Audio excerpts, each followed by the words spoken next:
பாதி நான் ஆயத்தம் செய்து கொண்டிருக்கும் போதே கர்த்தர் வேறு ஒரு காரியத்தை குறித்து பாரப்படுத்தின அப்படினால் உங்களோடு கூட இந்த நாளிலே ஒரு வித்தியாசமான ஒரு செய்தியை கடந்த நாட்களிலே நாம் அநேக முறை படித்து பரிச்சயமான ஒரு பகுதியிலிருந்து கர்த்தருடைய வார்த்தை நான் உங்களுக்கு கொண்டு வர விரும்புகிறேன். சண்டே கிளாஸ் பிள்ளைகள், சின்ன பிள்ளைங்க சண்டே கிளாஸ்ல வந்தவர்கள் எல்லாரும் சண்டே கிளாஸ்ல இருந்து இந்த பகுதியை நீங்கள் படித்திருக்கிறீர்கள், அறிந்திருக்கிறீர்கள். இந்த பகுதி பரிச்சயமான ஒரு பகுதியாக இருக்கிறது. ஆகவே இந்த பகுதியிலிருந்து ஒரு நல்ல ஒரு ஆழமான செய்தியை நான் உங்களோடு கூட நான் பகிர்ந்து கொள்ள இருக்கிறேன். இந்த வாரத்தின் செய்தி கவனமாக கேட்கவும், இந்த வாரத்தின் செய்தி முடிந்த தேவனுடைய பிள்ளைகள் நீங்கள் சீடியை வாங்கி வீட்டிலே நீங்கள் பலமுறை நீங்கள் திரும்ப இந்த செய்தியை நீங்கள் சீடியிலே கேட்கவும் நான் உங்களுடைய அன்பால் நான் வலியுறுத்துகிறேன். தேவனுக்கு பயமுண்டாகும். மத்தேயு எழுதின சுவிசேஷம் மத்தேயு 7வது அதிகாரம் 24வது வசனத்திலிருந்து வாசிக்கிறேன். நான் சொல்லி இந்த வார்த்தைகளை கேட்டு இவைகளின்படி செய்கிறவன் எவனோ அவனை கண்மலையின் மேல் தன் வீட்டை கட்டின புத்தியுள்ள மனுஷனுக்கு ஒப்பிடுவேன். பெருமழை சொரிந்து பெருவெள்ளம் வந்து காற்று அடித்து அந்த வீட்டின் மேல் மோதியும் அது விழவில்லை, ஏனென்றால் அது கண்மலையின் மேல் அஸ்திபாரம் போடப்பட்டிருக்கிறது. நான் சொல்லி இந்த வார்த்தைகளை கேட்டு இவைகளின்படி செய்யாதிருக்கிறவன் எவனோ அவன் தன் வீட்டை மணலின் மேல் கட்டின புத்தி இல்லாத மனுஷனுக்கு ஒப்பிடப்படுவான். பெருமழை சொரிந்து பெருவெள்ளம் வந்தது, காற்று அடித்து அந்த வீட்டின் மேல் மோதின போது அது விழுந்து முழுவதும் அழிந்தது என்றார். இயேசு இந்த வார்த்தைகளை சொல்லி முடித்த போது அவர் வேத பாரகரை போல போதியாமல் அதிகாரம் உடையவராய் அவர்களுக்கு போதித்தபடியினால் ஜனங்கள் அவருடைய போதனத்தை குறித்து மிகவும் ஆச்சரியப்பட்டு போனார்கள். கவனிங்க, இயேசு 2 பேருடைய காரியங்களை குறித்து இந்த பகுதியிலே சொல்கிறார். 2 பேர் வீடு கட்டின காரியங்களை சம்பவங்களை குறித்து ஸ்டோரி ஆஃப் 2 பில்டர்ஸ். 2 பேர் வீடு கட்டின 2 பேரை குறித்து இந்த இடத்துல இயேசு சொல்கிறார். இயேசுவே இந்த இடத்துல அவரே உண்மையாய் சொன்ன ஒரு சம்பவம் இது. கர்த்தர் ஸ்தோத்திரம். கர்த்தரை கவனிகள். இயேசுவை அறியாதிருந்தவர்களாக இயேசு தம்முடைய அன்பினாலே அவருடைய சமூகத்திலே நம்மை அழைத்து நம்மை அவர் ரட்சித்து அவர் மேல் நாம் வைத்த விசுவாசத்தின் மூலமாக நான் தேவனுடைய பிள்ளையாக மாறுபடி கர்த்தர் எனக்கு அனுகிரகம் செய்து என்னை அவருடைய பிள்ளையாக்கி தேவனுடைய ராஜ்யத்தின் பிரஜையாக கர்த்தரை மாற்றி வைத்திருக்கிறார். இயேசுவை அறியாதிருந்த என்னை தேவன் தம்முடைய பிள்ளையாக மாற்றினது அல்லாமல் தேவனுடைய ராஜ்யத்தின் பிரஜையாகவும் கர்த்தர் வைத்திருக்கிறார். ஒரு தேவனுடைய ராஜ்யத்தின் பிரஜை, ஒரு தேவனுடைய ராஜ்யத்தின் பிரதிநிதி, ஒரு தேவனுடைய ராஜ்யத்தின் மக்கள், தேவாதி தேவன் வானத்துக்கும் பூமிக்கும் சொந்தக்காரனுடைய பிள்ளைகள் என்று சொல்லப்படுகிறார்கள்.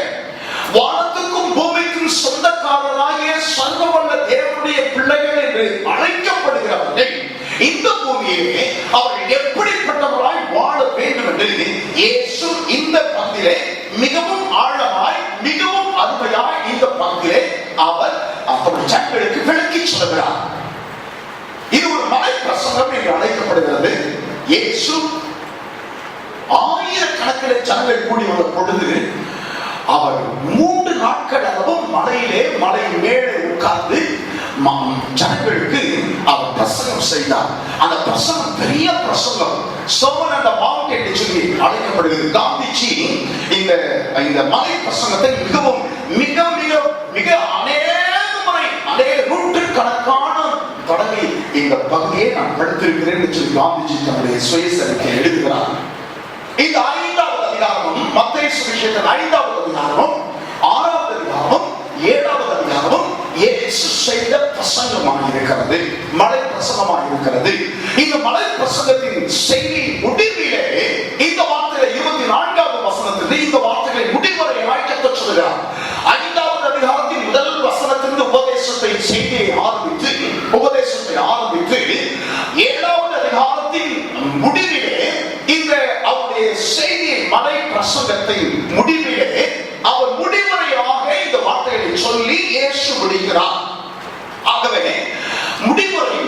அவசியமானது, முடிவரை மிகவும் கவனிக்கப்பட வேண்டியது, மிகவும் கவனிக்கப்பட வேண்டியது. இயேசு இந்த வார்த்தையை சொன்னதை நீங்க சொல்ல வேண்டும் என்று நான் உங்களை அன்பாக வேண்டுகிறேன். 24வது வசனத்திலிருந்து இயேசு சொன்னார். நான் முதல்ல சொல்கிறேன் பாருங்க, நீங்க அதுக்கப்புறம் நீங்க சொல்லணும். ஆகையால் நான் சொல்லிய இந்த வார்த்தைகளை கேட்டு இவைகளின்படி செய்கிறவன் எவனோ அவனை கண்மலை மேல் தன் வீட்டை கட்டின புத்தியுள்ள மனுஷனுக்கு ஒப்பிடுவே. சொல்லுங்க. ஆகையால் இந்த வார்த்தைகளை கேட்டு அவைகளின்படி செய்கிறவன் எவனோ அவனை கண்மலை மேல் தன் வீட்டை கட்டின புத்தியுள்ள மனுஷனுக்கு ஒப்பிடுவே. பார்க்காம சொல்லுங்க, ஒப்பிடுவே. அடுத்து சொல்கிறார், பெருமழை சொரிந்து பெரும் வெள்ளம் வந்து காற்று அடித்து அந்த வீட்டின் மேல் மோதியும் அது விடவில்லை. சொல்லுங்கள். பெருமழை சொரிந்து பெரும் வெள்ளம் வந்து காற்று அடித்து அந்த வீட்டின் மேல் மோதியும் அது விடவில்லை. ஏனென்றால் அது கண்மலையின் மேல் அஸ்திவாரம் போடப்பட்டிருந்தது. ஏன் விடவில்லை? அது கண்மலையின் மேல் அஸ்திவாரம் போடப்பட்டிருந்தது. அப்புறம் வந்து சொல்கிறான், நான் சொல்லிய இந்த வார்த்தைகளை கேட்டு அவைகளின்படி செய்யாதிருக்கிறவன் எவனோ அவனை சொல்லுங்க மணலின் மேல் தன் வீட்டை கட்டின புத்தி இல்லாத மனுஷனுக்கு ஒப்பிடுவேன். ஒப்பிடுவேன். கண்மலை மேல் கட்டின மனுஷனை நான் ஒப்பிடுவேன் சொல்றார். நான் சொல்லிய வார்த்தைகளை கேட்டு அவைகளின்படி செய்கிறவன் எவனோ அவனை கண்மலையில் மேல் தனது வீட்டை கட்டின மனுஷனுக்கு நான் ஒப்பிடுவேன். நான் ஒப்பிடுவேன் சொல்றார். நான் விளங்கப்படுவேன் சொல்றார். ஆனா நான் சொல்லிய இந்த வார்த்தைகளை கேட்டு அவைகளின்படி செய்யாதிருக்கிறவன் எவனோ அவன் அந்த கண்மலையின் மேல் வீட்டை கட்டினவனை அவனை என்று சொல்கிறார். இங்கே அவன் மணலின் மேல் தன் வீட்டை கட்டின மனுஷனுக்கு ஒப்பிடப்படுவான். நான் ஒப்பிடுவேன் என்பது வேறு, ஒப்பிடப்படுவான் என்பது வேறு. நான் ஒப்பிடுவேன் என்பது வேறு, ஒப்பிடப்படுவான் என்பது வேறு. நான் ஒப்பிடுவேன் சொன்னால் நான் விளங்கப்படுவேன் சொல்லி அர்த்தம். நான் அவனை ஒப்பிடுவேன் சொல்லி அர்த்தம். ஒப்பிடப்படுவான் சொன்னா மற்றெல்லாம் உலகத்தார் ஜனங்களே ஒப்பிடுவார்கள், உலகத்தின் ஜனங்களாலே ஒப்பிடப்படுவார்கள். ஆகையால் நான் சொல்லி இந்த வார்த்தைகளை கேட்டு அவைகளின்படி செய்யாதிருக்கிறவன் எவனோ அவனை கவனிகள். அவன் மணலிலே தன் வீட்டை கட்டின மனுஷனுக்கு ஒப்பிடப்படுவான். ஒப்பிடப்படுவான். அங்கே அடுத்து சொல்லுகிறார், பெருமழை சொரிந்து பெரும் வெள்ளம் வந்து காற்று அடித்து அந்த வீட்டின் மேல் மோதின போது அது விழுந்து முழுவதும் அழிந்தது என்றார். விழுந்து முழுவதும் அழிந்தது. அந்த வீட்டின் மேல் மோதின போது அது விழுந்து முழுவதும் அழிந்தது. முழுவதும் அழிந்தது. மனசு வச்சுங்க. ரெண்டு மனுஷங்களுமே, ரெண்டு பேருமே அவர்களுக்கு ஒரு தரிசனம். they had the same dream. அவங்களுக்கு ஒரு தரிசனம் இருந்தது. ரெண்டு பேருக்கு ஒரே விதமான தரிசனம். என்ன ஒரே விதமான தரிசனம்? ஒரு வீடு கட்டணும், ஒரு வீடு கட்டணும் என்கிற தரிசனம் இருந்தது. ஏன் வீடு கட்டணும்ன்ற ஒரு தரிசனம் இருந்தது? சொல்லுங்க. ஏன் வீடு கட்டுகிறாங்க? இப்பயும் விக்கெட் வீட்டெல்லாம் வீடு கட்டிட்டு இருக்காங்க. ரேவதி குமார் வீட்டில் வீடு கட்டிட்டு இருக்காங்க. இன்னும் ஆல்ரெடி நர்ஸ் வள்ளி அவங்க வீடு கட்டிருக்காங்க. எதுக்கு வீடு கட்டுறாங்க? எதுக்கு வீடு கட்டினாங்க? நீங்க தான் எதுக்கு வீடு கட்டுறீங்க? எதுக்கு வீடு கட்டுறாங்க? எப்படிமா? குளிருக்கு காத்துமா? என்ன குளிருக்கும் காத்துக்குமா வீடு கட்டுவாங்க? சொல்லுங்க. என்னமா தப்பு தப்பா சொல்லுங்க. என்ன சொல்லுங்க. என்ன எதுக்கு வீடு கட்டுவாங்க? பிள்ளைங்களா சொல்லுங்க. மருமக்கள் மேலாம் சொல்லுங்க. எதுக்கு வீடு கட்ட போறீங்க? சந்தோஷமா? எதுக்குன்னே தெரியாம நீங்க வீடு கட்ட இப்பதான் தெரியும். எதுக்கு திருமண தேவை? இதுக்காக உங்களுக்கு வீடு கட்டிவிட்டா எங்க அப்பா கேவலம் மழையில நினையக்கூடாதுன்னா உங்க அப்பா இத்தனை லட்சம் செலவு செஞ்சிருக்கிறார், ஆளுக்கு ஒரு குடம் வாங்கி தராங்க. என்னப்பா இப்படி கேட்பீங்க?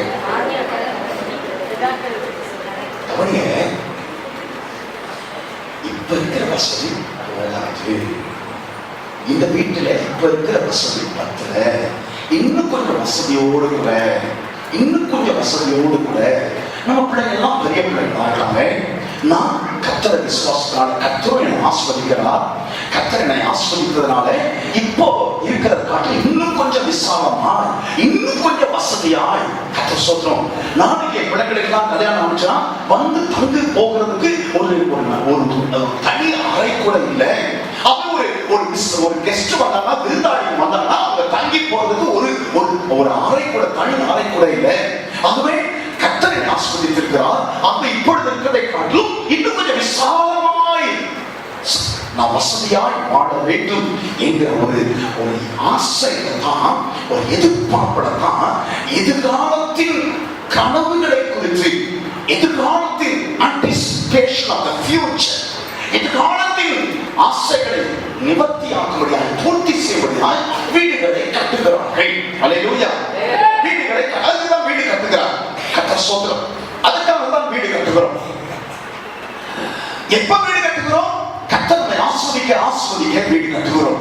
ஆஸ்வதிக்க ஒரு கடன் வாங்கினா, பேங்க்ல லோன் வாங்கினா, அந்த லோன் அடைக்கத்தக்கதான திராணி இருக்கிற வரை, வருகிற வரையும் வீடு கட்ட மாட்டோம். இப்ப இனிமே கட்டலாம். என்னுடைய கணவருடைய சம்பாத்தியத்திலிருந்து ஒரு பகுதியை நாம் லோன் அடைக்கத்தக்கதாக வீடு கட்டலாம். தைரியமா கடன் வாங்கலாம், தைரியமா வீடு கட்டலாம். நமக்கு ஒரு திராணி வருகிறது, ஒரு திராணி வருகிறது.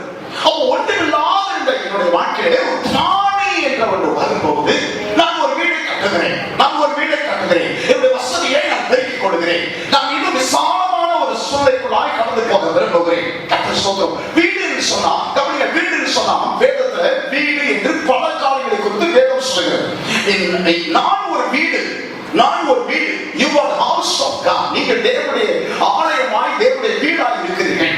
நீங்க தேவனுடைய தோட்டமாய், பண்ணையாய் இருக்கிறீர்கள். நான் ஒரு வீடு. அப்ப என் வாழ்க்கை ஒரு வீடு. ஒரு வீடு கட்டணும் சொன்னா என் வாழ்க்கை கட்டுகிறேன்னு சொல்லி அர்த்தம். நம்முடைய குடும்பம் ஒரு வீடு, நம்முடைய குடும்பம் ஒரு வீடு. வீட்டார் கொர்நேலியு தன் வீட்டார் அனைவரோடும் தேவ பக்தி உள்ளவனாய் இருந்தான். தன் வீட்டார் யாவரோடும், தன் வீட்டார் ஆங்கிலத்தில் ஹவுஸ் ஹோல்டு என்று சொல்வார்கள். ஹவுஸ் ஹோல்டு தமிழிலே வீட்டார் என்று சொல்வார்கள். அப்ப வீட்டார் என்று சொன்னால் குடும்பத்தில் இருக்கிற எல்லாரையும் குறிக்கிறது. அப்ப வீடு கட்டுகிறார் சொன்னா ஒரு குடும்பம் கட்டப்படுகிறது, ஒரு குடும்பம் கட்டப்படுகிறது. இரண்டாவது, வேதம் சபை தேவனுடைய வீடு என்று சொல்லுகிறது. தேவனுடைய வீடு, சபை தேவனுடைய வீடு. பல குடும்பங்கள் இருக்கிற ஒரு தேவ குடும்பம். It's house of God. It's house of God. தேவனுடைய வீட்டாராய் வேதம் சொல்லுகிறது. நீங்க தேவனுடைய வீட்டாராய் இருந்து, அப்ப இது ஒரு தேவனுடைய வீடு. தேவனுடைய வீட்டிலே நடக்க வேண்டிய வழிகளை நான் உங்களுக்கு சொல்லுகிறேன் என்று தீமோத்தேயுவுக்கு பவுல் சொல்லுகிறார். தேவனுடைய வீட்டிலே செய்ய வேண்டிய காரியங்களை குறித்து நான் உனக்கு போதிப்பேன் என்று சொல்லி சொல்லுகிறார். இது தேவனுடைய வீடு, இது தேவனுடைய வீடு. சபை ஒரு தேவனுடைய வீடு. அப்போ ஒரு வீட்டை கட்டுகிறான் என்று சொன்னால், என் வாழ்க்கையை நான் கட்டுகிறேன், என் குடும்பத்தை நான் கட்டுகிறேன், முன்பு என்பதை காட்டும் இன்னும் வளர்ச்சி மிகுந்த நிலையிலே, இன்னும் விசாலமான நிலையிலே சபையை நான் கட்டுகிறேன், ஊழியத்தை நான் கட்டுகிறேன். அப்ப ரெண்டு பேருமே ஏதோ ஒன்றை கட்ட விரும்பினார்கள், ஏதோ ஒன்றை கட்ட விரும்பினார்கள். திருப்தி இல்லாத ஒரு நிலையில் இயேசுவை ஏற்றுக்கொண்ட பிறகு திருப்தி இல்லாத நிலை இருக்கிறதே என்று சொல்லி வருத்தம். அதை திருப்தி இல்லாத நிலையை, பெருக்கம் இல்லாத நிலையை அவர்கள் விரும்பவில்லை. தாங்கள் ஆஸ்வதிக்கப்படுகிறோம் என்பதை அவர்கள் எல்லாருக்கும் முன்பதாக அவர்கள் சாட்சியாய் அவர் காட்ட விரும்புகிறார். நாங்கள் ஆஸ்வதிக்கப்படுகிறோம். முந்தி வீட்டில் இருந்த ஒரே ஒரு அறையுள்ள வீட்டில் இருந்த புதுசை வீட்டில் இருந்தோம். கர்த்தர்களுக்கு இந்த வீட்டை தந்திருக்கிறார், இந்த வீட்டை தந்திருக்கிறார். கர்த்தர் சொல்றோம். வீடு கட்டுகிறவங்க எல்லாம் பாருங்க, பிரதிஷ்டை நேரத்துல பாஸ்டர் கூட்டி பிரதிஷ்டை பண்ணுகிறாங்க. ஏன் பிரதிஷ்டை பண்ணுகிறாங்க? கர்த்தர் எங்களுக்கு தந்த வீடு, கர்த்தர் எங்களுக்கு தந்த இந்த வீட்டிலே கர்த்தர்களை ஆஸ்பதமாய் இருக்க வேண்டும். எவ்வளவு சந்தோஷம் பாருங்க, எவ்வளவு சந்தோஷம். திருப்பி தாங்கள் கர்த்தரால் ஆஸ்வதிக்கப்படுகிறோம் என்பதை விளங்கப்படுவதற்காக அவர்களுக்கு ஒரு வீடு கற்றுக் கொடுக்கிறார். தாங்கள் முன்பு இருந்ததை காட்டிலும், ரட்சிக்கப்படுவதற்கு முன்பதாக இருந்ததை காட்டிலும் இப்பொழுது திருப்தி அடைந்திருக்கிறோம். கர்த்தருடைய நாமத்தினாலே திருப்தியை நான் பெற்றிருக்கிறேன் என்பதற்கு அடையாளமாக அவர்கள் வீடு கட்டுகிறார்கள். ரெண்டு பேருக்குமே ஒரே கனவு இருந்தது என்று சொல்கிறேன். வீடு கட்ட வேண்டும் என்கிற ஒரு கனவு மனசுல பதிய. நான் ஏற்கனவே சொன்ன சண்டே கிளாஸ்ல படிச்ச பகுதிகள், ஆனா உங்களுக்கு இதுல இருந்து ஆழமாய் உங்களுக்கு நான் சொல்லித்தர விரும்புகிறேன். ரெண்டு பேருமே வீடு கட்டின ரெண்டு பேருமே ஒரே சபையை சேர்ந்தவர்கள் தான். ரெண்டு பேருமே ஒரே பாஸ்டர் தான். ரெண்டு பேருமே ஒரே சபையை சேர்ந்தவர்கள். எப்படி சொல்லுகிறேன்? ரெண்டு பேருமே ஒரே பாஸ்டர். எப்படி சொல்லுகிறேன்? அவளுக்கும் முன்பு சொன்ன இயேசு முன்பு குறிப்பிட்டவருக்கு நான் சொல்லிய இந்த வார்த்தைகளை கேட்டேன் இயேசு சொல்கிறார். இரண்டாம் அவனுக்கும் இயேசு சொல்கிறது என்ன சொல்கிறார்? நான் சொல்லிய இந்த வார்த்தைகளை கேட்டு.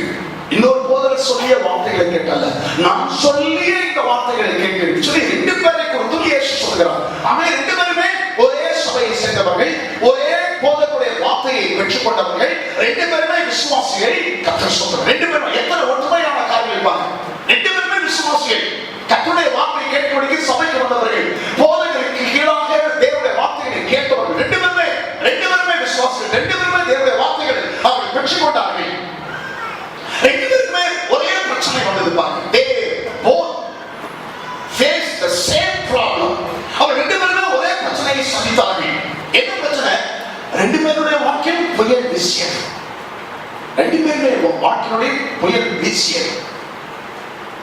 புயல் என்று வேதம் சொல்கிறது நம்முடைய வாழ்க்கையிலே, குடும்பத்திலே, சபையிலே, தனிப்பட்ட வாழ்க்கையிலே நான் எதிர்பாராமல் நான் சந்திக்கிற ஒரு சுனாமி, எதிர்பாராமல் நான் சந்திக்கிற ஒரு பெரிய ஒரு நெருக்கம், எதிர்பாராமல் நான் சந்திக்கிற ஒரு பெரிய ஒரு பிரச்சனை, ஒரு பெரிய ஒரு போராட்டம். அதான் புயல் சொல்லிட்டு வருவதில்லை, சுனாமி சொல்லிக் கொண்டு வருவதில்லை, வந்த பிறகுதான் அறிவிக்கப்படுது. இப்பொழுது மழை கொண்டிருக்கிறது, அவை இன்றைக்கு நாளைக்கு பலத்த மழை பெய்யும் என்று சொல்லி அறிவிப்பு கொடுக்கப்படுகிறது. புயல் எதிர்பாராமல் சடுதியிலே கலங்கப்படுகிற சூழல் எல்லாருக்கும் தலைவனாய் மாற்றி போடுகிற புயல் அடிச்ச பாருங்க, வீட்டுக்குள்ள எல்லாம் வெளியே பார்ப்பாங்க. பலமுறை நான் பார்த்திருக்கேன். நான் சொல்றது உங்களுக்கு புரிப்பிடிச்சு இருக்கிறேன். புயல் அடிச்சு முடிச்ச உடனே எல்லாம் வீட்டை வந்து பார்ப்பாங்க. அங்க மரம் விழுந்து கிடக்குது, இங்க மரம் விழுந்து கிடக்குது. அகசத்தில் இருக்கிற மக்கள் பாதி பேர் இங்க வந்து ஓடையில வந்து தண்ணி வருகிறது வழிதோடுறதை பார்ப்பாங்க. மரங்கள்லாம் விழுந்து கிடக்குது.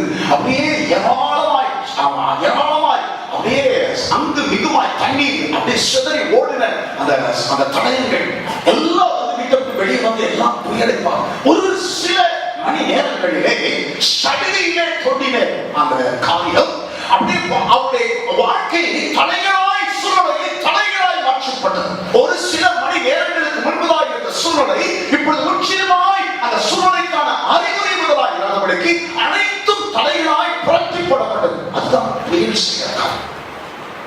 சபையிலே அப்படி சில நேரத்தில் சடுதியிலே புயல் ஒரு சில காரியங்களை தலைகளாய் சூழலை எல்லாவற்றையும் தலைகளாய் அடியோடு மாற்றிப்பட்டு விடுகிறது.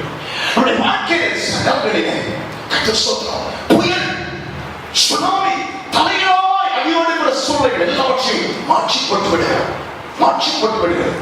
நம்முடைய குடும்பத்தில் ஒரு வேலை நிமித்தமாய் வேலையிலே உண்டான ஒரு நெருக்கம், வாழ்க்கை சூழல் எல்லாம் அப்படியே தலைகளாய் நின்று விட்டது. 5 லட்சத்துக்கு கடன் வாங்கினா ஒரு சகோதரன் அவர் வீட்டு பிரதிஷ்டை எங்கதான் கூட்டாங்க, திருநெல்வேலியில. நல்ல விசுவாசி, எங்கதான் ஞானசனம் எடுத்தவர். 5 லட்சம் 12 லட்சத்துக்கு லோன் வாங்கினார். மாதம் ஏறத்தாழ 15,000 ரூபாய் லோன் கட்டணும். நல்ல மிக அருமையான வீடு. அவங்க அம்மா வீடா பாத்திரம் கழுவினாங்க. வீடா பாத்திரம் கழுவி அதில் கிடைச்ச சாப்பாட்டுல பிள்ளைய படிக்க வச்சவங்க. இன்னைக்கு அவங்க அம்மாவை அவ்வளோ பெரிய வீட்டை கட்டி இது ஒவ்வொன்றுமான்னு சொல்லி இது அம்மாவோட எவ்வளவு சொல்லுறாங்க. அம்மாவுக்கு எவ்வளவு சந்தோஷமா இருந்துச்சு. நல்ல வேலையை கட்ட கொடுத்தா மாசம் 15,000 லோன் பேங்க் லோன் மாத்திரம் அழைக்கபடிக்கு கிருபிச்சுதான். சபையிலே ஒரு சில வேலைகளை எதுக்கு நெருக்கம், வேலைகள் உண்டான பிரச்சனை. அந்த பிரச்சனை கிறிஸ்துவை நிமித்தமாக அந்த பிரச்சனை. மொபைல்ல எப்போ கூட்டாலும் மேலதிகாரி கூட்டாலும் மொபைல்ல கிறிஸ்டியன் பாட்டு வந்ததுன்றதுக்காக நாகர்கோயில மேலதிகாரி இயேசுவை முழுவதுமாய் எதிர்த்து நின்றவர். அவர் அந்த கிறிஸ்டியன் பாட்டு இவருடைய மொபைல்ல வந்தது, இவன் ஒரு இந்துவா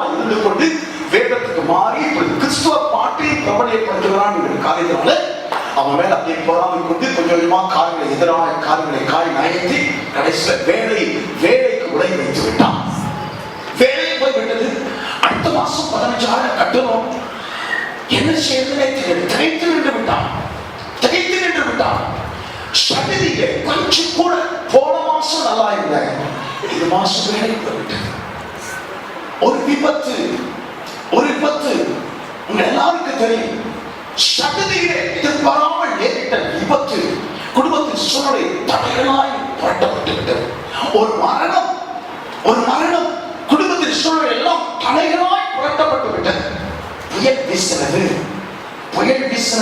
ரெண்டு பேருமே they both face the same problem, the storm. ரெண்டு பேருடைய வாழ்க்கையிலுமே புயல் வீசினது. ஆனால் இயேசு ஒருவனை wise man என்று சொல்கிறார், இன்னொருவனை foolish man என்று சொல்கிறார். ஒருவனை புத்தி உள்ளவன் என்று சொல்கிறார், இன்னொருவனை முட்டாள் என்று சொல்கிறார். புத்தி இல்லாதவன் என்று தமிழில் இருக்குது. ஆனா ஆங்கிலத்தில் புத்தி இல்லாதவன் என்று அல்ல, முட்டாள். இயேசு சொல்வதை சொல்கிறார், ஒருவனை அவன் புத்தி உள்ளவன் என்று சொல்கிறார், இன்னொருவனை முட்டாள் என்று சொல்கிறார். புத்தி உள்ளவனும் ஒரு கற்பனை செய்தான், வீடு கட்ட வேண்டும் என்று.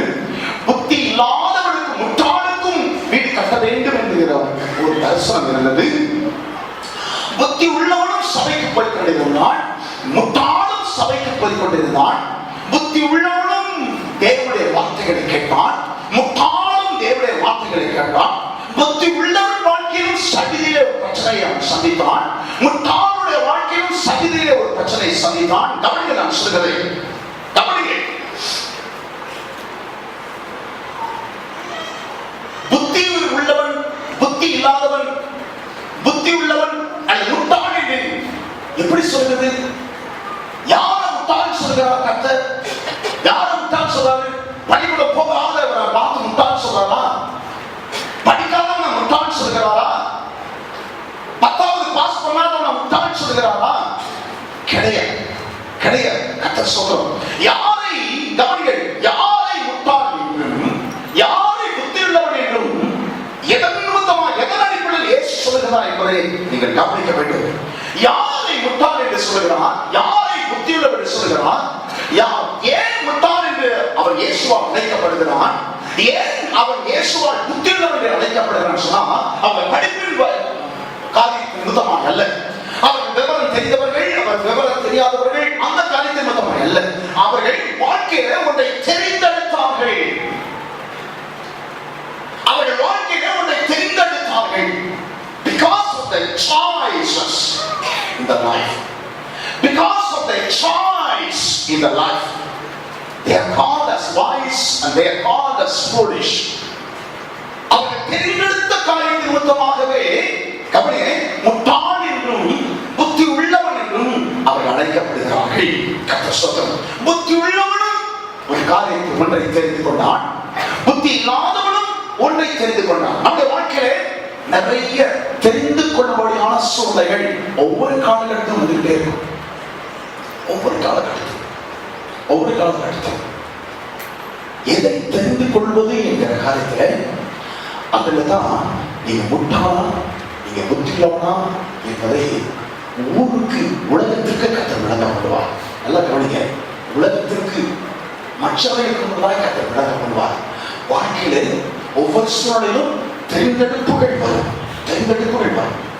அந்த தெரிந்தெடுப்புகளிலே நீங்கள் எதை தெரிந்து கொள்கிறீர்கள் என்பதின் அடிப்படையிலே நீங்கள் புத்தியுள்ள விசுவாசி அது முட்டாள் விசுவாசி அப்படின்னு மற்றவர்களுக்கு முன்னால கர்த்தர் காண்பார். ஆவியானவர் சபைகளுக்கு சொல்லுவதை காதுள்ளவன் கேட்க கடவுள். அவன் சொல்கிறான், அல்லேலூயா. கர்த்தருக்குள்ளாக வளர ஒவ்வொரு சூழலையும் வளர பிள்ளைகளை எல்கேஜி முடிச்சோன்னே அது பிள்ளைகளை பள்ளிக்கூடத்தில் சேர்க்கணும்னு சொன்னோன்னே ஒன்றை தெரிந்து கொள்ள விரும்புகிறீர்களே, எந்த பள்ளியில் படிக்க வைப்பது என்பதை நீங்கள் தெரிந்து கொள்கிறீர்கள். எத்தனையோ பள்ளிக்கூடம் இருக்குது, பக்கத்தில் இருக்கிற பள்ளிக்கூடம் பக்கத்தில் இருந்தாலும் அதை நீங்கள் தெரிந்து கொள்ளவில்லை. எவ்வளவு கவனமாக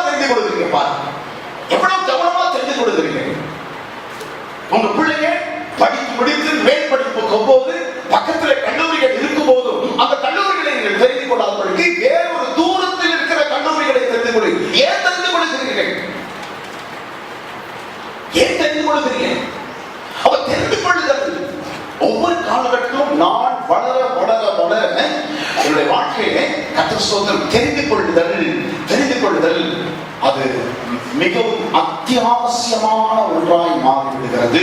கர்த்தர் ஸ்தோத்திரம்.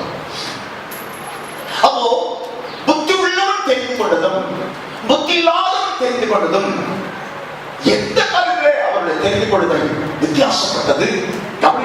புத்தி உள்ளவன் தெரிந்து கொண்டதும் புத்தி இல்லாதவன் முட்டாள் தெரிந்து கொண்டதும் எந்த காலத்திலே அவர்கள் வித்தியாசம் காணப்பட்டது. கர்த்தர் ஸ்தோத்திரம். எந்த காலத்திலே அவர்கள் வித்தியாசம் காணப்பட்டது என்று சொன்னால் அஸ்திபாரம், வீட்டிற்கான அஸ்திபாரத்தின் காரியத்தில் தான் வித்தியாசம் காணப்பட்டது. வீட்டிற்கான அஸ்திபாரம், நன்றாக கவனியுங்கள். வீட்டிற்கான அஸ்திபாரம் எதன் மேல், நான் சொல்கிறேன் கவனிகள், மிகவும் நிதானமாக சொல்கிறேன், எதன் மேல் என்னுடைய வீடு கட்டப்பட வேண்டும், எதன் மேல் என்னுடைய வீடு கட்டப்பட வேண்டும், எப்படிப்பட்ட அஸ்திவாரத்தின் மேல் நான் என்னுடைய வீட்டை கட்ட வேண்டும் என்கிற காரியத்திலே ரெண்டு பேருமே தெரிந்து கொள்வதும் வித்தியாசமாக இருந்தது. புரிந்து கொள்ளலாம் சொல்லுங்களா? மறுபடியும் சொல்கிறேன் பாருங்க. எதன் மேல் என்னுடைய வீடை கட்ட வேண்டும், எப்படிப்பட்ட அஸ்திவாரத்தின் மேல் நான் வீட்டை கட்ட வேண்டும் என்கிறவரை புத்தியுள்ளவன் ஒன்றை தெரிந்து கொண்டான், முட்டாள் ஒன்றை தெரிந்து கொண்டான். புத்தியுள்ளவன் ஒன்றை தெரிந்து கொண்டான், முட்டாள் ஒன்றை தெரிந்து கொண்டான். ஒருவன் கண்மலையின் மேல் வீடை கட்டினான், இன்னொருவன் மணலின் மேல் வீடை கட்டினான். கண்மலையின் மேல் வீடை கட்டுவதற்கு தெரிந்து கொண்டான், இன்னொருவன் மணலின் மேல் வீடை கட்டுவதற்கு தெரிந்து கொண்டான். அடுக்கு மாடி கட்டணங்கள் எங்க பார்த்தாலும் பதில் இருக்கு. பாறைகொண்டா எங்க பார்த்தாலும் இப்பொழுது அடுக்கு மாடி கட்டணங்கள். இன்னும் கொஞ்ச நாட்கள், ஒரு சில வருடங்களில் நம்ம ஊர்லாம் அடுக்கு மாடி கட்டணங்கள் வந்துடும். அடுக்கு மாடி கட்டணங்கள் அப்படிங்க. அடுக்கு மாடி பெரிய கோழி பண்ணை இருக்கிறது என்பதனாலே அந்த பெரிய கோழி பண்ணையின் மேலே நான் ஒரு அடுக்கு மாடியை கட்டிவிட மாட்டேன். பெரிய கோழி பண்ணை, அந்த கோழி பண்ணைக்கு போடப்பட்ட அஸ்திபாரம் இருக்குது. அந்த அஸ்திபாரத்தின் மேலே நான் அடுக்கு மாடியை கட்டிடுவேனா? கட்ட மாட்டேன், கட்ட மாட்டேன். எந்த ஒரு மனிதனும் கட்ட மாட்டான், எந்த ஒரு மனிதனும் கட்ட மாட்டான். அடுக்கு மாடி கட்ட வேண்டும் என்கிற ஒரு தரிசனம் எனக்கு இருக்குது, ஆசை இருக்குது. அப்படின்னா அஸ்திபாரத்தை குறித்த சரியான தெரிந்து கொள்ளுதல். ராமன் சொல்றீங்களா? லூக்காவிலே 6வது அதிகாரத்திலே 48வது வசனத்தை வாசித்துப்பாங்க. லூக்கா 6வது அதிகாரம் 48வது வசனம். ஆழமாய் தோண்டி, ஆழமாய் தோண்டி கற்பாறையின் மேல் கண்மலையின் மேல் அஸ்திபாரம் போட்டான். அவன் என்ன செய்தானா? ஆழமாய் தோண்டினான். ஆழமா மத்தியிலே கண்மலையின் மேலே சொன்னா ஏதோ ஒரு மலை, ஏதோ ஒரு கற்பாறையின் மேல கட்டலான்னு சொல்ல அப்படின்னு நினைச்சிட்டோம்.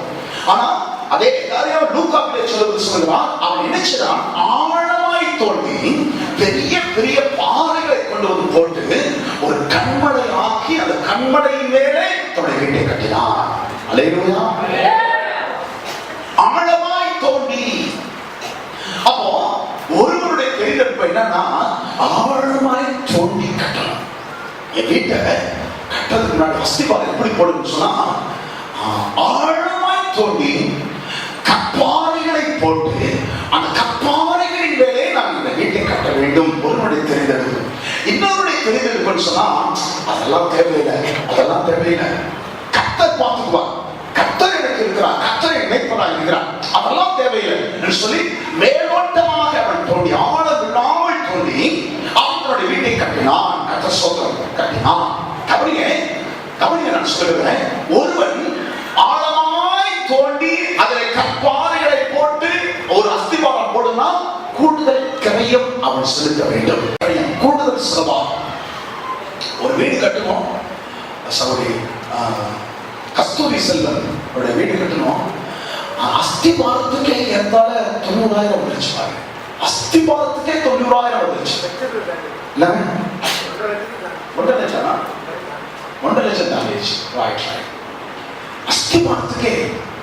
அஸ்திபாரத்துக்கே 1 லட்சம் தாண்டிடுச்சு.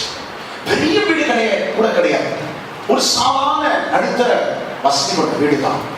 அஸ்திபாரத்துக்கே 1 லட்சம்.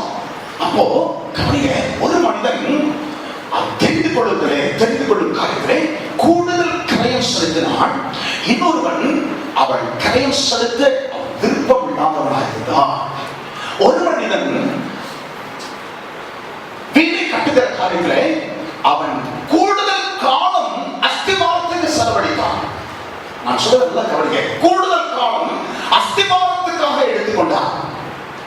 ஆழமா தோண்டி ஆழ போட்டு கல்ல போட்டு கீழே கீழே போன வாரத்துல பள்ளி அவங்க அவன் அம்பாசிடர் கட்டாங்க.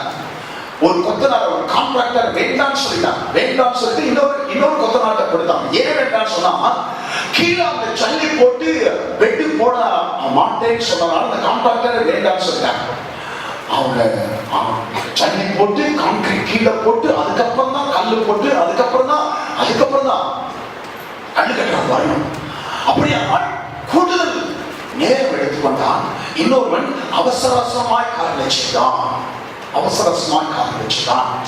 சொன்னார், நான் சொல்லியே இந்த வார்த்தைகளை கேட்டு அதன்படி அவைகளின்படி செய்கிறவன் எவனோ அவன் கண்மலையின் மேல் தன் வீட்டை கட்டின மனுஷனுக்கு அவனை நாம் ஒப்பிடுவேன். ஆமென் சொல்லுகிறார்.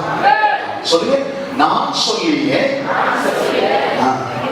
இந்த வார்த்தைகளை கேட்டு எல்லாம் சொல்லுங்க. நான் சொல்லியே இந்த வார்த்தைகளை கேட்டு அவைகளின்படி செய்கிறவன் எவனோ அவனை கண்மலை மேல் தன் வீட்டை கட்டின புத்தியுள்ள மனுஷனுக்கு ஒப்பிடுவேன். நான் சொல்லிய இந்த வார்த்தைகளை கேட்டு கேட்கிறது மாத்திரமல்ல, இயேசு சொல்றார், நான் சொல்லிய இந்த வார்த்தைகளை கேட்டு இவைகளின்படி நான் சொன்ன இந்த வார்த்தைகளின்படி செய்கிறவன் எவனோ, நான் சொன்ன இந்த வார்த்தைகளின்படி செய்கிறவன் எவனோ. அவ வார்த்தைகளை கேட்கிறது மாத்திரமல்ல, தன்னுடைய தான் அன்றாட வாழ்க்கையிலே தான் சந்திக்கும் ஒவ்வொரு பிரச்சனையிலும் விசுவாசிகள் நன்றாய் கவனிங்கள். ஆழமாய் பொருட்கள் நான் சொல்ல விரும்புகிறேன். நீங்க கர்த்தருடைய வசனங்களை கேட்கிறீங்க, கர்த்தருடைய வார்த்தைகளை கேட்கிறீங்க. வார்த்தைகளை கேட்டு என்ன பிரயோஜனம்? கர்த்தருடைய வசனங்களை வாசித்து என்ன பிரயோஜனம்? தேவனுடைய வார்த்தைகளை அறிந்து கொள்வதனால என்ன பிரயோஜனம்? நீங்கள் அன்றாடம் சந்திக்கிற பிரச்சனைகளில், நீங்கள் உங்களுடைய அன்றாட சூழ்நிலைகளில் நீங்கள் கேட்ட, நீங்கள் அறிந்து கொண்ட, நீங்கள் தெரிந்து கொண்ட அந்த வார்த்தைகளின் படி செய்வதற்கு நீங்கள் அபியாசப்படுத்த வேண்டும். ஆமென் சொல்லுங்களா? செய்யும்படிக்கு நீங்கள் அபியாசப்படுத்த வேண்டும். அதுதான் உங்களை கர்த்தர் பாராட்டுகிற ஒரு காரியமாயிருக்கும். ஆமென் சொல்லுங்களா? ஒவ்வொரு சூழ்நிலைகளும் வசனத்தின் அடிப்படையிலே நீங்கள் செய்ய வேண்டும். ஒரு சபைக்கு இயேசு சொன்னார், கபடி நான் சொல்லுவேன், சாத்தானுடைய சிங்காசனம் இருக்கின்ற இடத்தில் நீ குடியிருக்கிறதை நான் அறிந்திருக்கிறேன். ஆமென் சொல்லுங்களா? சாத்தானுடைய சிங்காசனம் இருக்கிற இடத்துல நீ இருக்கிற.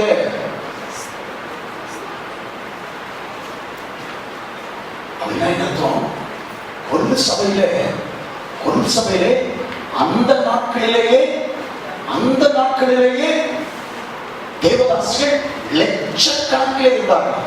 கொரிந்து சபையிலே அந்த நாட்களிலே, கொரிந்து பட்டணத்திலே தேவதாசிகள் பப்ளிக்கா ஊரறிய உலகமறிய தேவதாசிகள் லட்சத்திற்கு மேலே இருந்தார்கள். அந்த லட்சத்திற்கு மேலே இருக்கிற தேவதாசிகள் யாரு எப்படி வேண்டுமானால், எந்த பெண்ணோடு கூட வேண்டுமானாலும், எத்தனை முறை வேண்டுமானாலும், எத்தனை பெண்களோடு கூட வேண்டுமானாலும், எத்தனை ஆண்களோடு கூட வேண்டுமானாலும் அவர்கள் உறவு வைத்துக் கொள்ளலாம். அது அந்த தியானாளுக்கு அது மிகவும் தெரியும். அப்படிப்பட்ட சூழலிலே, அந்த சூழலிலே ஒரு கூட்ட ஜனம் இயேசுவை ஏற்றுக்கொண்டு, அந்த ஜனம் அவருடைய வார்த்தையின்படி செய்ய, வார்த்தை கேட்கிறவர் மாத்திரமல்ல, தன்னுடைய சூழல்கள் ஒவ்வொன்றிலும் அவருடைய வார்த்தைகளை செய்ய. ஆமென் சொல்லுவீங்களா? அந்த குடும்பம் தான் விளைச்சி வைக்கப்பாங்க. அந்த குடும்பம் தான் கர்த்தரால் ஆசீர்வதிக்கப்படும். அதுக்கு என்ன செய்யுது? அதுக்கு என்ன, நான் இருக்கிற ஊரு அப்படின்னு சொல்லல, இருக்கிற சூழ்நிலை அப்படின்னு சொல்லல. வார்த்தைகளை கேட்டு என்னுடைய வாழ்க்கையின் ஒவ்வொரு சூழ்நிலைகளிலும் அந்த வார்த்தைகளின்படி அபியாசப்படுத்த, வார்த்தைகளை என் வாழ்க்கையின் சூழ்நிலைகளில் அபியாசப்படுத்த, நான் கேட்ட வார்த்தைகளை வாழ்க்கையின் சூழ்நிலைகளில் நடைமுறைப்படுத்த நடைமுறைப்படுத்த கர்த்தருடைய பிள்ளைகளை பல மணி நேரம் காத்திருந்து செபித்து இந்த வாக்குகளை நான் சொல்கிறேன். உங்களோடு கூட நான் இறங்கி வந்து சொல்லணும்னு சொல்லி நான் விரும்புறேன். இறங்கி வந்து அப்படியே ஒவ்வொருத்தரை பார்த்து உங்களுக்காக தான் சொல்லுகிறேன்னு சொல்ல வேண்டும் என்று சொல்லி விரும்புகிறேன். அது எனக்கு நடைமுறை ஒத்து வராது என்பதனாலே, பழக்கம் இல்லாத என்பதனாலே மேடையிலே இருக்கிறேன். நான் சொல்லி இந்த வார்த்தைகளை கேட்டு இவர்கள் இப்படி செய்யாதிருக்கிறவன் எவனோ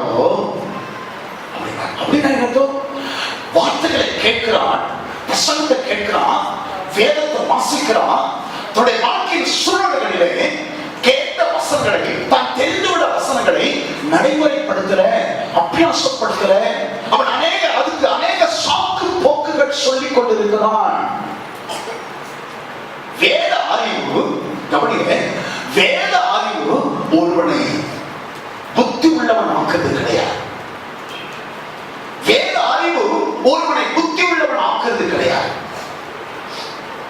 அந்த வேத அறிவை கவனிங்கள், அந்த வேத அறிவை தான் கற்றுக்கொண்ட வேத வசனங்களை தன்னுடைய வாழ்க்கையின் சூழலில் நடைமுறைப்படுத்துகிறவன் எவனோ அவன் தான் புத்திமானாய் அவன் சொல்கிறான் எண்ணப்படுகிறான். மணல் மேல கட்டுகிறான். மணல் அஸ்திபாரம் சொன்னா, மணல் மேல அஸ்திபாரம் சொன்னா என்ன தோணும்? வசனத்தை கேட்டும் அதை தன் வாழ்க்கையில நடைமுறைப்படுத்தாதபடிக்கு வாழ்கிறவன் மணலின் மேல் கட்டப்பட்டவருடைய வாழ்க்கைக்கு சமம், வீட்டை கட்டப்பட்ட வாழ்க்கைக்கு சமம். நான் சொல்றது உங்களுக்கு புரியுதா? ஆமென் சொல்லுங்களா? உங்க வாழ்க்கை எப்படி இருக்குன்னு சொன்னா, வசனத்தை கேட்டுட்டு வசனத்தை கேட்ட வசனத்தை உங்க வாழ்க்கையில நீங்க நடைமுறைப்படுத்தாம, அபியாசப்படுத்தாம நீங்க உங்களுடைய மனம் போன போக்கிலே உங்கள் விருப்பப்படி நீங்கள் வாழ்கிறீர்கள். மணலின் மேல் கட்டப்பட்ட மனிதனுக்கு நீங்கள் சமம். ஒரே சபைதான், 2 பேரும் ஒரே சபைதான், நாம் எல்லாரும் ஒரே சபைதான், நம்ம எல்லாரும் ஒரே விசுவாசிகள் தான். நான் சொல்றதை நன்றாக கவனியுங்கள். நம்ம எல்லாரும், நீங்கள் எல்லாரும் ஒரே சபைதான், நீங்கள் எல்லாரும் ஒரே விசுவாசிகள் தான், வாரம் ஒரே செய்தி தான் உங்களுக்கு கொடுக்கப்படுகிறது. ஆனால் ஒவ்வொருடைய வாழ்க்கையும் every individual is not equal, every family is not equal. எல்லா தனிநபர்களும் எல்லாரும் ஒன்னாவா இருக்கிறாங்களா? கிடையாது. ஒருவன் ஆசீர்வதிக்கப்படுகிறான், ஒருவன் ஆசீர்வதிக்கப்படுவதில்லை. ஒருவன் நன்றாய் வளர்கிறான், ஒருவன் வளர்ச்சியில் இருக்கிறான்.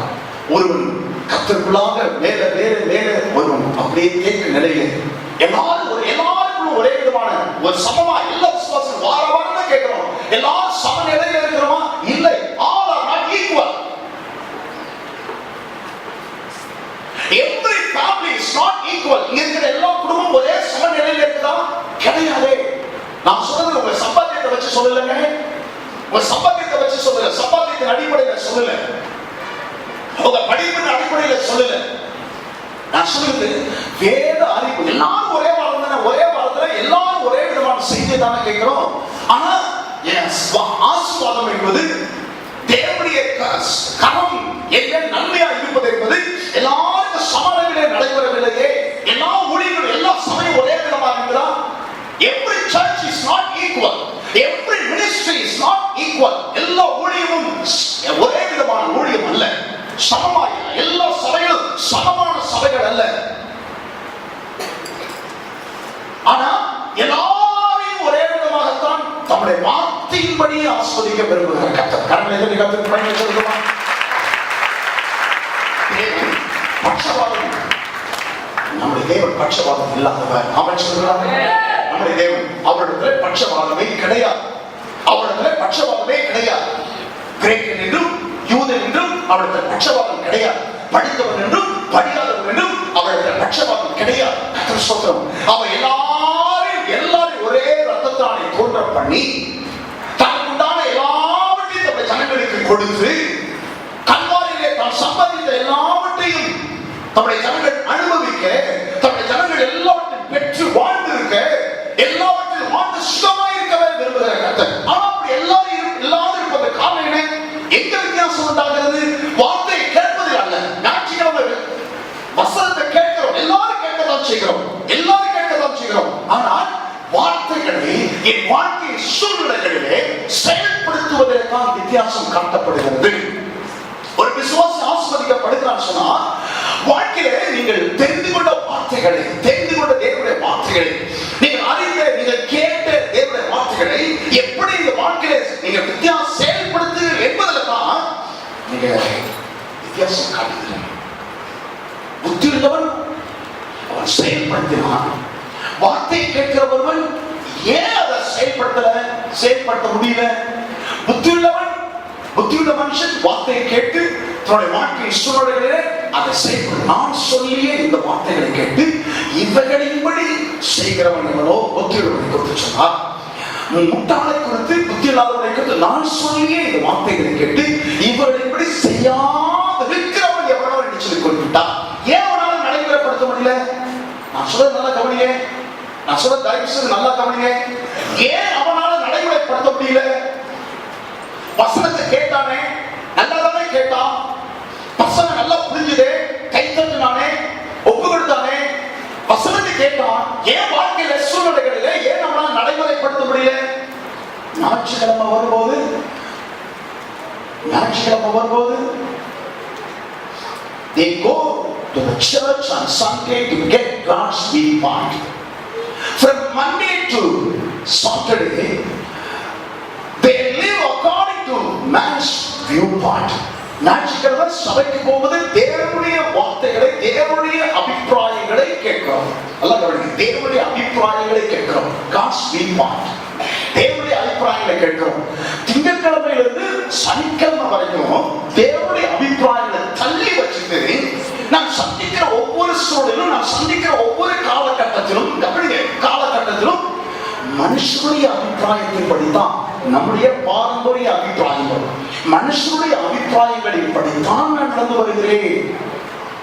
நான் சொல்ல உங்களுக்கு புரியுதா?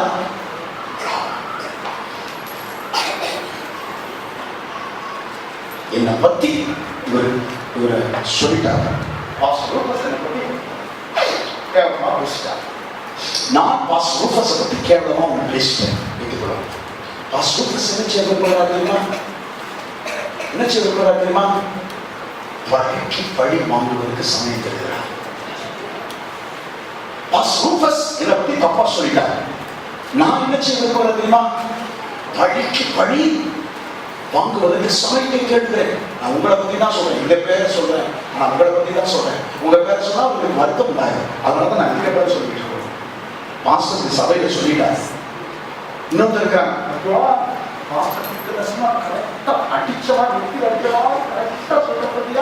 அந்த விசுவாசத்தை அப்படின்னு நீங்க சொல்லிடக்கூடாதுன்னு தான் எங்க பேரை சொல்றேன். ஆனா பழிக்கு பழி செய்யும்படியான ஒரு சூழல் வரும்போது மனிதனுடைய அபிப்பிராயமா தேவனுடைய அபிப்பிராயம்? Is it man's viewpoint or God's viewpoint? இந்த வார்த்தை என்ன சொல்றது? பழிவாங்கல் எனக்குரியதுன்னு சொல்றார். நீங்க யாரையும் பழிவாங்காதீங்க, ஏற்ற விட்டுருங்கன்னு கர்த்தர் சொல்றார். இப்ப நான் என்ன செய்யணும்? கர்த்தருடைய வார்த்தையை நான் கேட்டிருக்கிறேன், கர்த்தருடைய வார்த்தை எனக்கு தெரியும். என்ன என்ன என்ன எல்லா விதத்திலும் மோசமா எனக்கு எதிராக காரியங்களை செய்த இந்த சகோதரனை பழி வாங்கும்படியான ஒரு சந்தர்ப்பம் எனக்கு கிடைத்திருக்கிறது. இந்த சந்தர்ப்பத்தில், இந்த சூழலிலே நான் மனுஷர்களெல்லாம் காலகாலமாய் செய்து வருகிற வழக்கத்தின்படி நான் செய்கிறேன்னா அது தேவனுடைய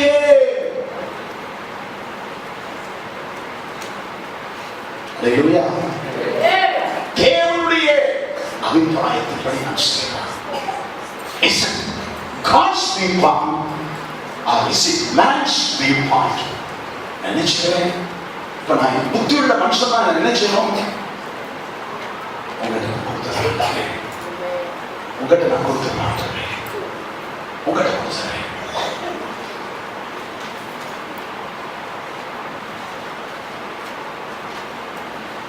நீங்க பழி வாங்குதல் எனக்கு உதவி சொன்னீங்க, உங்கள்கிட்ட கொடுத்துறேன்.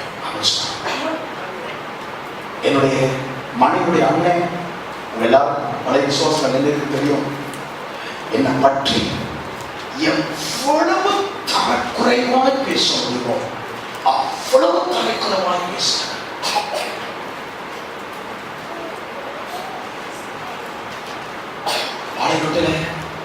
ஊழியர் கூட்டத்துக்கு போனா சரி, இங்க ஊழியர் கூட்டத்துல தான் என் பேரை கெடுத்துட்டார், தலையை காட்டவே முடியல.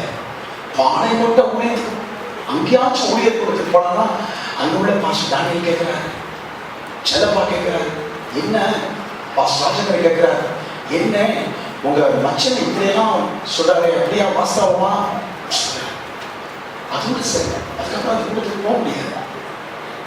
இப்படியெல்லாம் உங்களை பத்தி சொல்றாரு, இப்படியெல்லாம் உங்களை பத்தி சொல்றாரு. சத்தியமா சொல்றேன், பல பல 100 நாட்கள் தூக்கம் இல்லாமல் இருக்கு. தூக்கத்துல தூக்கம் இல்லாம தனியா வந்து கண்கள் வீங்கி போகிற அளவுக்கு அழுது, கண்கள் வீங்கி போகிற அளவுக்கு.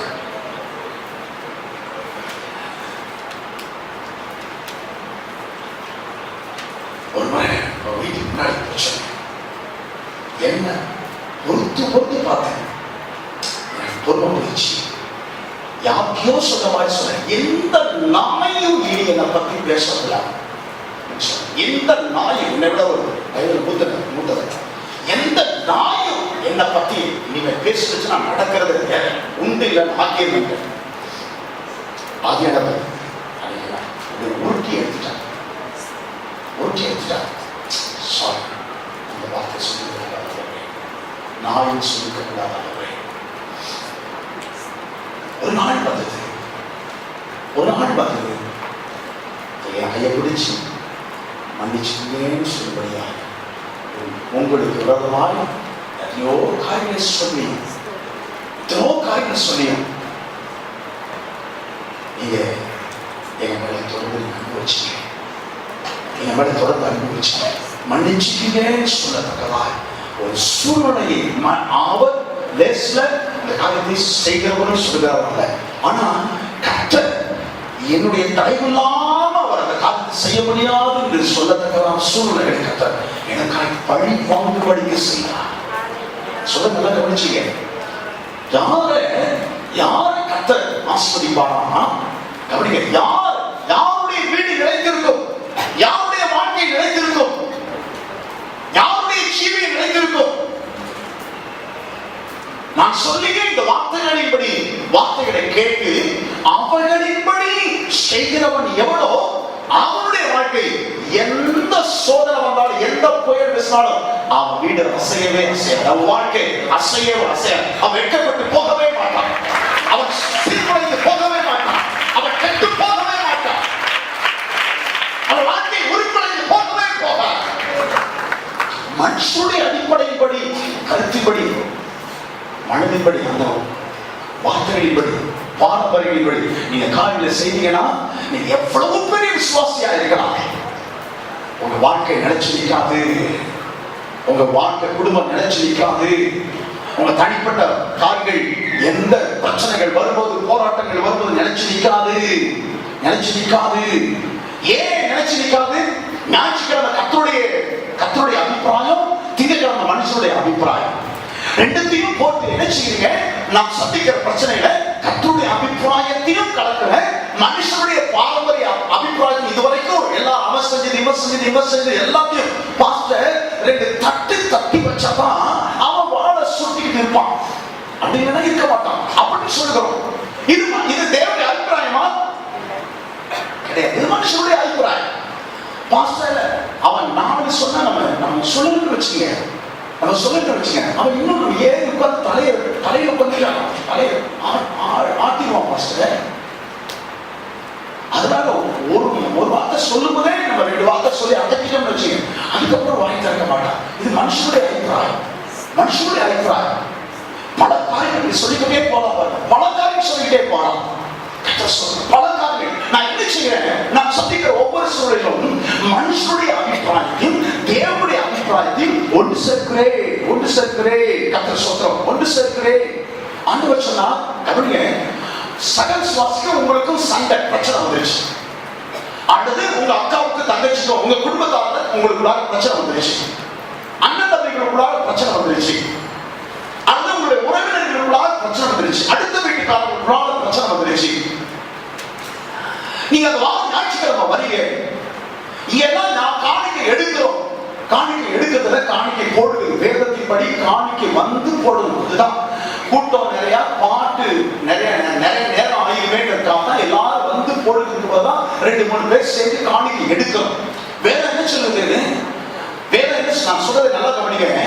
நீ ஆலயத்திற்கு சென்று ஆலயத்தில் காணிக்கை எடுக்கும் போது, நீ காணிக்கை போடும்போது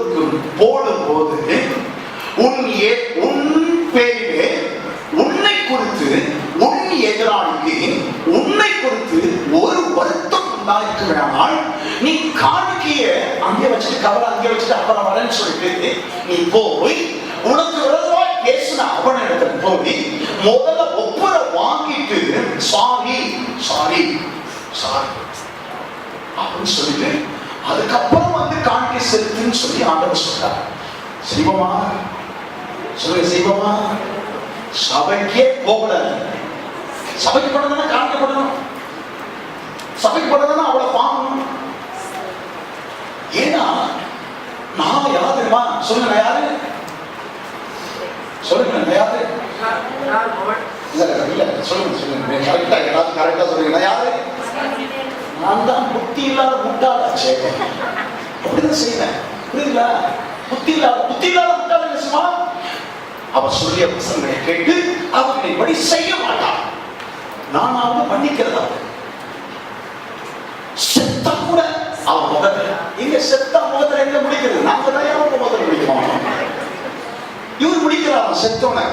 இது எங்க முடிக்கிறது? இவர்தான் முடிக்க முடியாதபடி கண்ணை மூடிக்கிறார். விஷயம்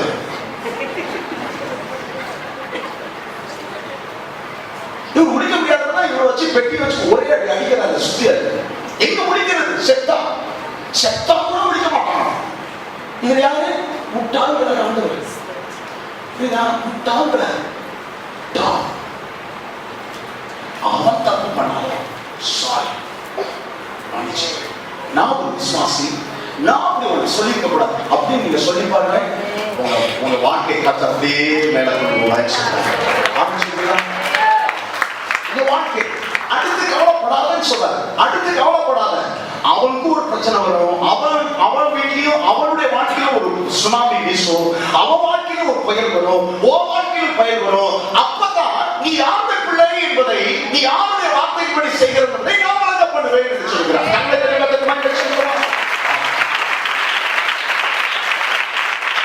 அவனுடைய வாழ்க்கையில ஒரு புயல் வீசும்போது அவன் அப்படியே அஸ்திவாரம் எல்லாம் அப்படியே முற்று அழிந்து போனது.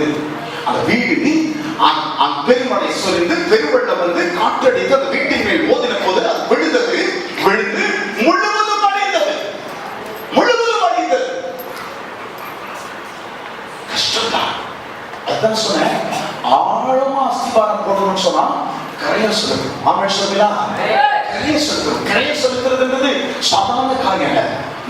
நான் போய் அவனை என்னை விட 5 வயசு கம்மி, நான் தான் அவனை கத்தக்கூடாத கொண்டு வந்தேன். நான் தான் அவனை ஞானசாரத்தை கொடுத்து சொன்னேன். நான் அவனுக்காக சொன்னா வீட்டுல இருக்கிற சாபம் போய்க்குமா? அவன் வந்து என்னை பத்தி சொல்றான், நான் போய் அவன்கிட்ட சொல்றதா? மனுஷனுடைய அபிப்பிராயம், மனுஷனுடைய அபிப்பிராயம் கர்த்தருடைய அபிப்பிராயப்படி செஞ்சு பார்ப்போம். கிதியோன் வீட்டுல அவன் குடும்ப ஒரு சொத்து காரியமா நான் குடும்பமா உட்கார்ந்து ஒரு நாள் இரவு பேசணும். அவர் அவருடைய மனைவி, மகன்கள், மருமக்கள் மாதிரி எல்லாரும் பேசணும். அவருக்கு ஒரு தம்பிக்கு ஒரு பிரச்சனை. அவர் சொன்னாரு, 40 வருஷத்துக்குனால அவர் வீடு கட்டினப்போ கட்ட விடாதவருக்கு அவன் தம்பி இடைஞ்சல் பண்ணாராம். அவனுக்கு இப்போ நான் சொத்தை பிரிச்சு தந்து கையெழுத்து போட மாட்டேன்ட்டார். ஒரே அடியா. செத்ததுக்கு அப்புறம் தான் அவரும் செத்ததுக்கு அப்புறம் எப்படி கையெழுத்து போடுவார்? அவரு செத்ததுக்கு அப்புறம் தான். செத்ததுக்கு அப்புறம் அவங்க யார் கையெழுத்து வாங்குவா?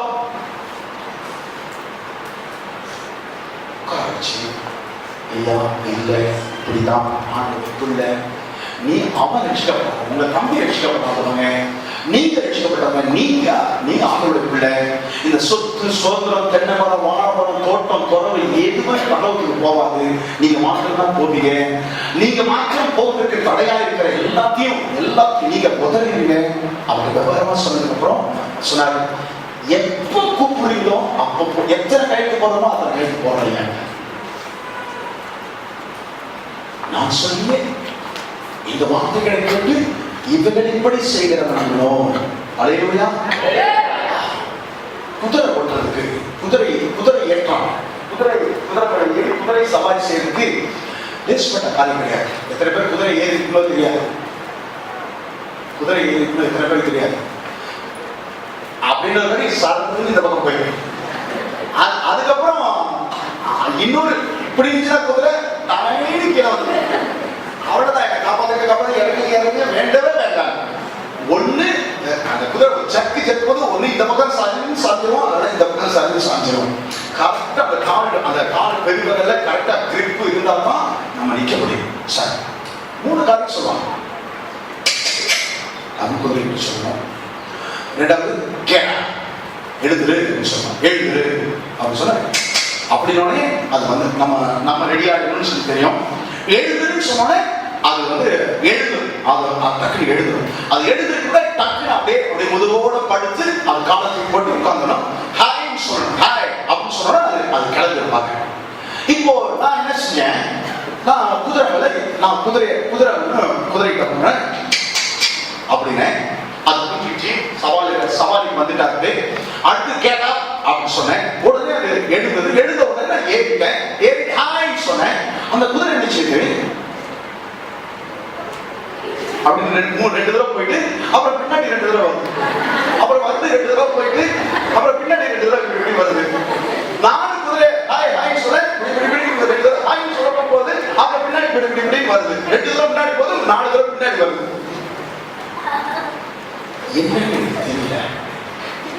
என்ன எனக்கு தெரியல. அது ஜாக்கிட்ட குதிரை ஓட்டிட்ட வந்து கேட்டேன், என்னையா குதிரை வச்சிருக்க?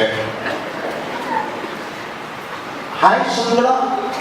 ஆமா ஹாய் சொன்னனே. சொல்லதானே அது குதிரை இப்படி போனுச்சு. அப்புறம் ஏன் பின்னாடி வருது? முன்னாடியே போறது பின்னாடி வந்து போது முன்னாடி வருது. இறங்குங்க அப்படின்னா இறங்கணும்னே மறுபடியும் செய்ய அப்படின்னா என்ன செய்யணும் சொல்லுங்க. அப்படின்னாச்சு. அப்புறம் என்ன செய்யணும் அப்படின்னு சொல்லியாச்சு. அப்புறம் என்ன செய்யணும்? ஏறி வந்துட்டு hi hi hi sir hi சொல்லிட்டு அவன் சொல்றான். ஹாய் சொல்லிட்டு ஏன் கையில பின்னால இழுக்கிறீங்க?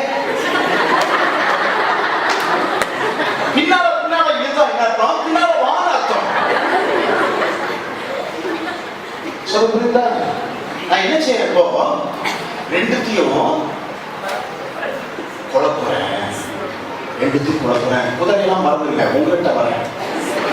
ஒவ்வொரு சூழ்நிலையும் நான் என்ன செய்கிறேன், ஆண்டவருடைய அபிப்பிராயத்தையும் மனுஷனுடைய அபிப்பிராயத்தையும் நினைச்சுக்கிறேன், குழப்புறேன். மணலோட கல்லோட மண்ணையும் கலக்கிறேன். ஆகவே என் அஸ்திபாரம் நிலையான ஒரு அஸ்திபாரமா இருக்காது. ஆமென் சொல்லுங்க.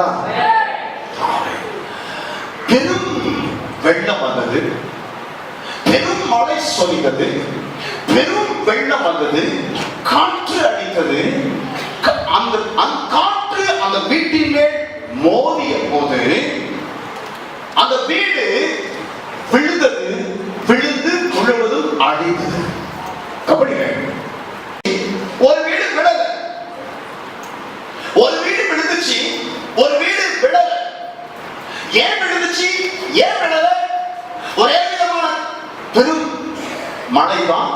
2 வீட்டு மழையும் பெருமழை, 2 வீட்டு மழையும் பெரும் வெள்ளம், 2 வீட்டு மழையும் பெரும் காற்று. பெருமழை காற்று நான் பெருமழைன்னு சொல்லுகிறேன். அது ஆக்சுவலா ஆங்கிலத்துல ஹரிகேன் சொல்லி சூறாவளி. அது சூறாவளி சொன்னா பெருங்காற்று தான். பெருமழை, பெருவெள்ளம், பெருங்காற்று. இவன் வீட்டில் பெருமழை, பெருவெள்ளம், பெருங்காற்று. அவன் வீட்டில் பெருமழை, பெருவெள்ளம், பெருங்காற்று. இவன் வீடு, ஆனால் இவன் வீட்லயும் காற்று மோதியது, அவன் வீட்டு மழை காற்று மோதியது. இவன் வீடு விழுந்துச்சு, அவன் வீடு விழல. ஏன் விழுந்துச்சு, ஏன் விழல?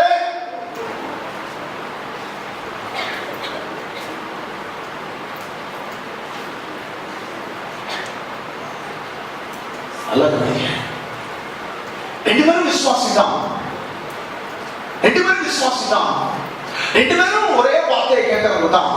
ஆனா எப்போ கவனிங்க, எப்போ இவன் புத்தி உள்ள விசுவாசி இவன் முட்டாள் விசுவாசி எப்போ ஊர் உலகம் ஜாதி ஜனங்கள் அறிந்து கொண்டு தெரியுமா? நான் சொல்றது கவனிங்க. ரெண்டு பேரும் விசுவாசி தான், ரெண்டு பேரும் ஒரே சபைக்கு போறவங்க தான், ரெண்டு பேரும் ஒரே தேவனுடைய வார்த்தையை கேட்கிறவங்க தான். ஆனா மற்றவர்கள், மற்ற ஜனங்கள், மற்ற ஜாதிகள், உலகத்தால் எப்போ இவன் புத்தி உள்ளவன் அவன் முட்டாள் சொல்லி எப்போ கண்டுபிடிப்பாங்க தெரியுமா? சொல்லி எப்போ கண்டுபிடிப்பாங்க? புயல் வரப்பதான், புயல் வரப்பதான், அப்படியே புயல் வரப்பதான். புயல் வீசும் போதுதான் வீடு, யாருடைய வீடு நிலைத்து நிற்கிறது, யாருடைய வீடு இடிந்து விட்டது என்று சொல்லி எல்லாருக்கும் தெரியும். இன்னாருடைய வீடு இடிந்துருச்சுன்னு சொன்னா அவன் முட்டாள், இன்னாருடைய வீடு நிலைச்சு நிற்கிறதுன்னு சொன்னா அவன் புத்தி உள்ளவன் என்று மற்றவர்கள், ஜாதிகள், ஜனங்கள் அறிந்து கொள்வார்கள். வராமல் சொல்றீங்களா? எப்போது தெரியும்? எப்போது தெரியும்? புயல் வீசும்போதுதான், பிரச்சனை வரும்போதுதான், நெருக்கம் வரும்போதுதான், எதிர்பாராத ஒரு சுனாமி வீசும்போதுதான், எதிர்பாராத ஒரு போராட்டம் வரும்போதுதான். அது வரைக்கும் ரெண்டு பேரும் நல்ல விசுவாசியா தான் தெரிவாங்க, ரெண்டு பேரும் அருமையான விசுவாசியா தான் தெரிவாங்க, ரெண்டு பேரும் அழகான விசுவாசியா தான் தெரிவாங்க. எல்லாம் நார்மலா இருக்கும்போது, எல்லாம் சாதகமா இருக்கும், சூழ்நிலை எல்லாம் இயல்பா இருக்கும்போது, சூழ்நிலை எல்லாம் சாதாரணமா இருக்கும்போது ரெண்டு பேரும் நல்ல விசுவாசம் தான் அறியப்படுவாங்க, எண்ணப்படுவாங்க. ஆனா சபைகளிலே, ஜனங்களுக்கு மத்தியிலே, மற்றவர்களுக்கு மத்தியிலே ஒருவன் முட்டாள், ஒருவன் புத்தி இல்லவன் என்று எப்பொழுது அறியப்படுவார்கள்? அவன் வாழ்க்கையிலே புயல் வீசும்போது, புயல் வீசும்போது. அல்லேலூயா, அல்லேலூயா. உங்க குடும்பத்துல ஒரு நெருக்கம், உங்க தொழில ஒரு நெருக்கம், உங்க சமாதானத்தின் நிலையில ஒரு நெருக்கம், குடும்பத்தின் பிரச்சனை சூழ்நிலைகளில் சுபவாழ்விலே ஒரு நெருக்கம், நீங்க செய்கிற ஒரு வேலையிலே நெருக்கம், ஊழியத்திலே ஒரு நெருக்கம். இந்த நெருக்கங்கள் வரும்போதெல்லாம் நீங்க முட்டாளா, நீங்க நல்ல விசுவாசியா, நீங்க புத்தியுள்ள விசுவாசியா என்று அறியப்படுவீர்கள், அறியப்படுவீர்கள். எந்த விதமான அஸ்திவாரம் போட்டிருக்கீங்கன்னு தெரிய வந்துடும். கர்த்தருக்கு ஸ்தோத்திரம். எந்த விதமான அஸ்திவாரம் சொன்னா எப்படியெல்லாம் வசனத்தை கேட்டு அதை உங்கள் வாழ்க்கை நடைமுறைப்படுத்தி இருக்குன்னு சொல்லி அந்த நாளிலே தெரிய வந்துவிடும். இதை நான் இன்னொரு முறை நான் உங்களுக்கு தொடர்ந்து எடுக்கிறேன். லூக்காவிலே 8வது அதிகாரம் 22வது வசனத்திலிருந்து 25வது வசனம் வரைக்கும் வாசிக்கலாம். லூக்கா 8வது அதிகாரம் 22லிருந்து 25 வசனம் வரைக்கும் வாசிக்கலாம். ஒரு நாள் அவர் தமது சீசரோடு கூட படகில் ஏறி கடலின் அக்கறைக்கு போகும் வாருங்கள் என்றார். அப்படியே புறப்பட்டு போனார்கள். படகு ஓடுகையில் அவர் நிதிரியாய் இருந்தார். அப்பொழுது கடலிலே சுழல் காற்று உண்டானதால் அவர்கள் மோசமடையத்தக்கதாய் படகு ஜலத்தினால் நிறைந்தது. அவர்கள் அவரிடத்தில் வந்து, ஐயரே, ஐயரே, மடிந்து போகிறோம் என்று அவர் எழுப்பினார்கள். அவர் எழுந்து காற்றையும் ஜலத்தின் கொந்தளிப்பையும் அதட்டினார். உடனே அவர்கள் நின்று போய் அமைதல் உண்டாயிற்று. அவர் அவர்களை நோக்கி, உங்கள் விசுவாசம் எங்கே என்றார். உங்கள் விசுவாசம் எங்கே என்றார். மார்க் எழுதின சுவிசேஷம் 4வது அதிகாரம் 35-40 வரைக்கும் வேகமாக வாசிக்கலாம். மார்க் 4வது அதிகாரம் 35-லிருந்து 40 வரைக்கும் வேகமாக. அன்று சாயங்காலத்தில் அவர் அவர்களை நோக்கி, அக்கறைக்கு போகும் வாருங்கள் என்றார். அவர்கள் ஜனங்களை அனுப்பிவிட்டு அவர் படகில் இருந்தபடியே அவரை கொண்டு போனார்கள். வேலை படகுகளும் அவர்களோட கூட இருந்தது. அப்பொழுது பலத்த சுழல் காற்று உண்டாகி படகு நிரம்பத்தக்கதாக அலைகள் அதன் மேல் மோதிற்று. கப்பலின் பின்னணியத்தில் அவர் தலையினையை வைத்து நித்திரையாய் இருந்தார். அவர்கள் அவரை எழுப்பி, போதுகிறே, நாங்கள் மடித்து போகிறது உமக்கு கவலை இல்லையா என்றார்கள். அவர் எழுந்து காற்றை அதட்டி கடலை பார்த்து, இறையாதே, அமைதலாய் இரு என்றார். அப்பொழுது காற்று நின்று போய் மிகுந்த அமைதல் உண்டாயிற்று. அவர் அவர்களை நோக்கி, ஏன் இப்படி பயப்படுகிறீர்கள்? ஏன் உங்களுக்கு விசுவாசம் இல்லாமல் இப்படி பயப்படுகிறீர்கள்? ஏன் உங்களுக்கு விசுவாசம் இல்லாமல் போயிற்று? எல்லாரும் சொல்லுங்கள், ஏன் இப்படி பயப்படுகிறீர்கள்? ஏன் உங்களுக்கு விசுவாசம் இல்லாமல் போயிற்று? Why are you so timid? Why are you so timid? ஏன் இப்படி பயப்படுகிறீர்கள்? ஏன் உங்களுக்கு விசுவாசம் இல்லாமல் போயிற்று? சம்பவத்தை நீங்க பார்க்க வேண்டாம், அதெல்லாம் பார்க்க வேண்டாம், வேற மாத்தாதீங்கம்மா. சொல்லுங்க பாப்போம். இயேசு என்ன சொன்னார் சொல்லுங்க? இயேசு இல்ல ஆரம்ப சம்பவத்தில் ஆரம்ப சொல்லுங்க, என்ன சொன்னார் சிஸ்டர்? சொல்லுங்க, அக்கறைக்கு போவோம் ஏறினார். சீசர்கள் அந்த படகிலே ஏறினார்கள். படகு நடு கடலுக்கு போகும்போது, நடுக்கடல பெரிய கடல் கிடையாது, அது சும்மா மொத்தமே 13 கிலோமீட்டர் தூரம் தான் இருக்கு. 13 கிலோமீட்டர் தூரம். 13 கிலோமீட்டர் தூரம் சொன்னா என்ன அர்த்தம்? இங்க இருந்து கரம்ப வரைக்கும் வைத்துக் கொள்ளுங்க. இங்க இருந்து கரம்ப வரைக்கும், இங்க இருந்து கரம்ப வரைக்கும், அதுல பாதி தூரத்துல வரும்போது, கவனிங்க, பாதி தூரத்துல வரும்போது அவர்கள் எல்லாம், கவனிங்க, அவர்கள் எல்லாம் பிறவியிலேயே மீனவர்கள். சீசர்கள் எல்லாம் பிறவியிலே மீனவர்கள், ப்ரொஃபஷனல் ஃபிஷர்மேன். பிறவியிலேயே கடல்ல இரவும் பகலும் கடலே வீடு போல, வாழ்க்கை போல பிறவியிலேயே மீனவர்கள். தனிப்பட்ட பாடம் அவர்களுக்கு. புயல் வந்தா எப்படி நீந்தணும்னு தெரியும். எந்த விதமான சூழ்நிலை, இந்த கரையில் அந்த கரைக்கு அவர் நீச்சல் அடிச்சு போயினதெல்லாம் தனிப்பட்ட பாடம், சர்வசாதாரணம். பிறவியிலேயே மீனவர்கள். 13 கிலோமீட்டர் தூரத்துல தான், 8 மைல் தூரத்துல தான் அந்த அக்கறை இருக்கிறது. இப்பொழுது நடுப்பகுதிக்கு வரும்போது, நடுப்பகுதிக்கு வரும்போது பெரிய ஒரு சுழல் காற்று வீசினது. அங்க ஒரு சுனாமி, ஒரு கோயில் பாருங்க, பெரிய ஒரு சுழல் காற்று வீசினது. அப்போ சுழல் காற்று வீசின பொழுது சீசர்களால் செத்து போவோம் என்று பயப்படத்தக்கதாய் அவர்கள், ஒரு பாரம்பரிய மீனவர்கள் பயந்து போகத்தக்கதான ஒரு சுழல் காற்றுனா எவ்வளவு பயங்கரமா இருக்கு பாருங்க, எவ்வளவு பயங்கரமா இருக்கு பாருங்க. அப்போ இயேசு நினைச்சதா அயர்ந்த நித்திரையா இருந்தார். அயர்ந்த நித்திரைனா மட்டும் கொரட்டம்,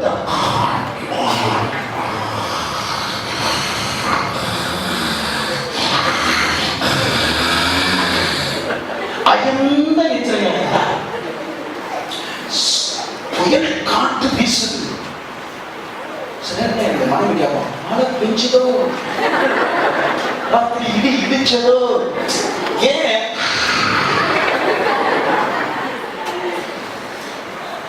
புயல் காற்று படகு அப்படி அமிழ்ந்து போகத்தக்கதாக ஆட்டம் போடுது.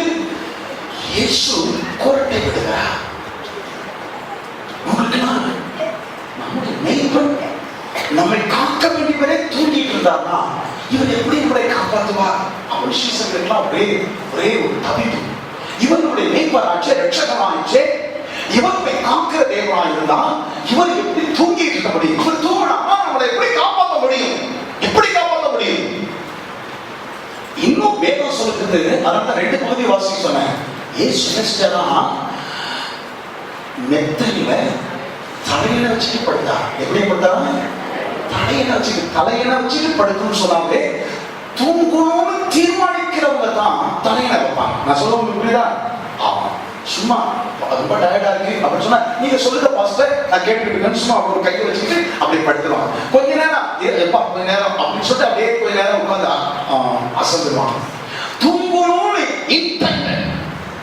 இன்டென்ஷன், தூங்கணும்னு முடிவு செஞ்சவங்க தான் தலையணையெல்லாம் வச்சு தூங்குவாங்க. இயேசு தலையணையெல்லாம் வச்சு தூங்குறாருன்னா அவர் என்ன தவிர செஞ்சாரு? பறவை ஏறுமுறை தூங்கணும்னு முடிவு பண்ணிட்டார். தூங்கணும்னு முடிவு பண்ணிட்டார். இப்போ சீசர்கள் அவர் உலுக்கி எடுத்தாராம்.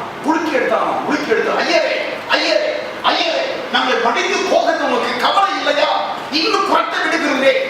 ஐயரே, நாங்கள் மடிந்து போகிறது, இப்படி போய் விசுதி, இப்படி காத்து விசுதி, இதுல இப்படி கொரட்ட விடுகிறீங்க. எப்படிதான் உங்களுக்கு முடியுதோ? நாங்கள் செத்து போகிறவே, நாங்கள் மடிந்து போகிறவே, உங்களுக்கு கவலை இல்லையா என்று சொல்லி இயேசுவை கேட்டார்கள். இயேசு கவனிங்க, வீசுகிற புயலை பற்றியோ அவங்க அப்படியே பயந்த மாதிரி பயந்து அவங்க உழுக்கிறத பார்த்தலாம் ஒன்னும் கூட அசைக்கப்படாம இயேசு அவரை பார்த்து சொன்னார், அற்ப விசுவாசிகளே, அற்ப விசுவாசிகளே, ஏன் பயப்படுகிறீர்கள்?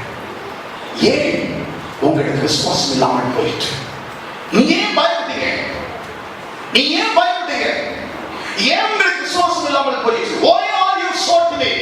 இன்னைக்கு கர்த்தருடைய பாட்டு கேட்கிறார். இன்னைக்கு இருக்கிற ஒவ்வொரு விசுவாசி பாட்டு கேட்கிறார். என்னுடைய அருமையான மகளே, புயல் வீசுகிற நேரத்துல, சூறாவளி வீசுகிற நேரத்துல இனி தப்பி பிழைக்க மாட்டோம், இதில் அப்படியே குடும்பம் அமிழ்ந்து போய்விடுமோ என்று நினைக்கிற சூழ்நிலைகளிலே நீங்கள் ஏன் பயப்படுகிறீர்கள்? உங்களுக்கு ஏன் விசுவாசம் இல்லாமல் போயிடுச்சு? நீங்க ஏன் பயப்படுகிறீர்கள்? நீங்க ஏன் பயப்பட்டீர்கள்?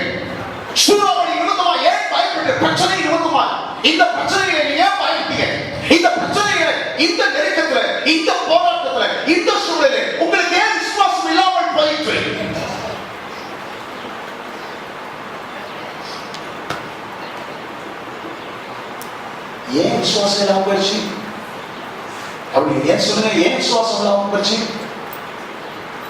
எதுல விசுவாசம் இல்லாம போச்சு? யாரும் சொல்லுங்க. அக்கறைக்கு போறது அக்கறை இல்லாம போச்சு. நிறைய பேர் சொல்லுவாங்க, இயேசு இருக்கிறார்ல, அவங்க பயப்படாம போகணும்ல. அதெல்லாம் கிடையாது, அதெல்லாம் கிடையாது, அதெல்லாம் கிடையாது. இயேசு புறப்படுவதை சொன்னால் அக்கறைக்கு போவோம் வாருங்கள் என்றார். அவன் சொல்லுங்க, அக்கறைக்கு போவேன், நான் போக போகிறேன், நீங்கள் வாங்க அவன் சொல்லி கூப்பிடு. அக்கறைக்கு போவோம் வாருங்கள். Let us go to the other side. Let us go to the other shore. நாம் அக்கறைக்கு போவோம் வாருங்கள் என்று இயேசு அவனை அழைத்தார். பாதியிலே பாதி வழியிலே சாவ போவோம் வாருங்கள் அப்படியே சொன்னார்கள்.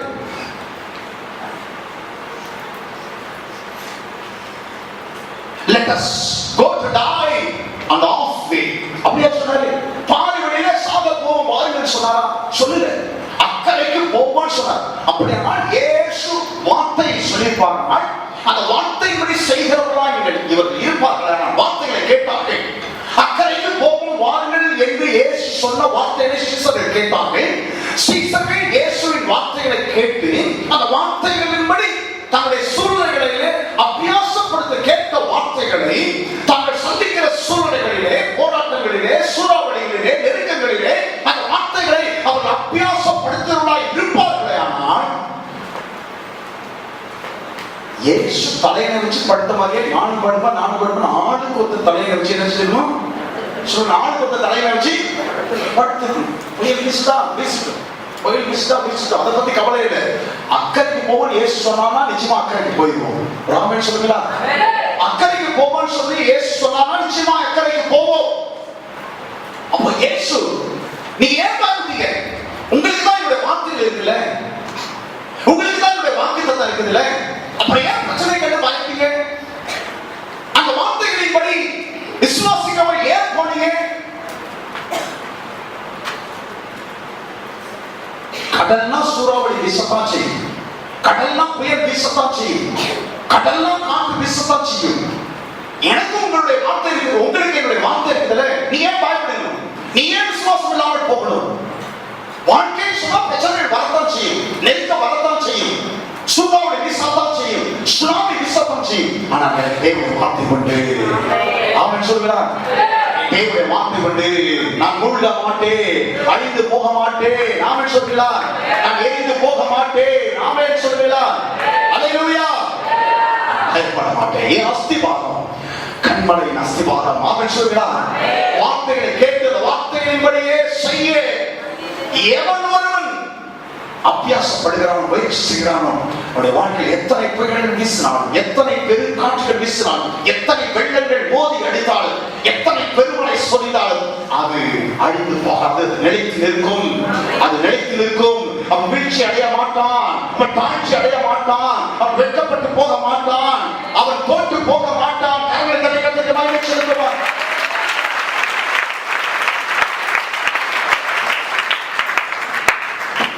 நீங்கள் எப்படிப்பட்டவர்களாக இருக்கிறது பாருங்கள். மேலாக எழுந்து சொல்லிக்கலாமா? தண்ணீரை கடக்கும் போது அக்கினியில் நடக்கும் போது கூடவே வருகின்றேன். மூழ்கி போவதில்லை, எரிந்து போவதில்லை, மூழ்கி போவதில்லை, நான் எரிந்து போவதில்லை. தண்ணீரை நடக்கும்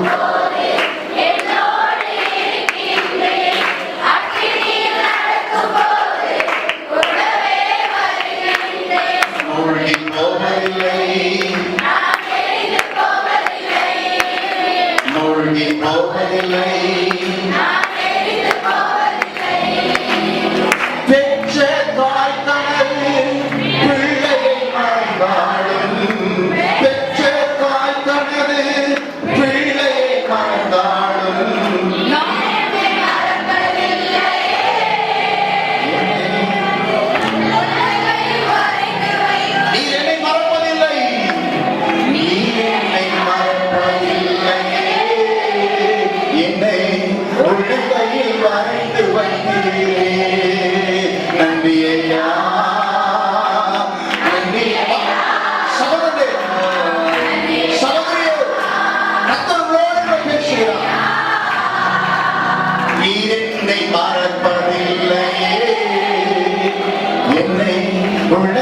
கையில் வரைந்து வைத்தீரே. சொல்லுவோம், நீர் என்னை மறப்பதில்லை, என்னை உள்ள கையில் வரைந்து வைத்தீரே. நன்றியா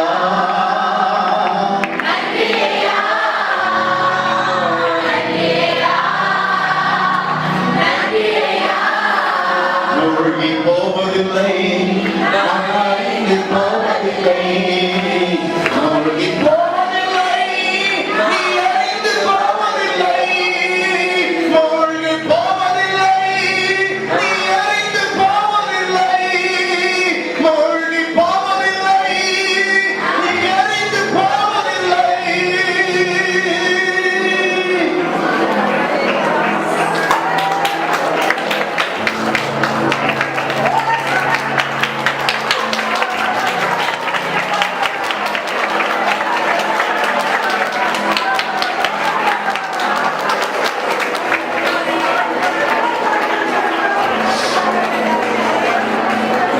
போவதில்லை என்று எரிந்து போவதில்லை.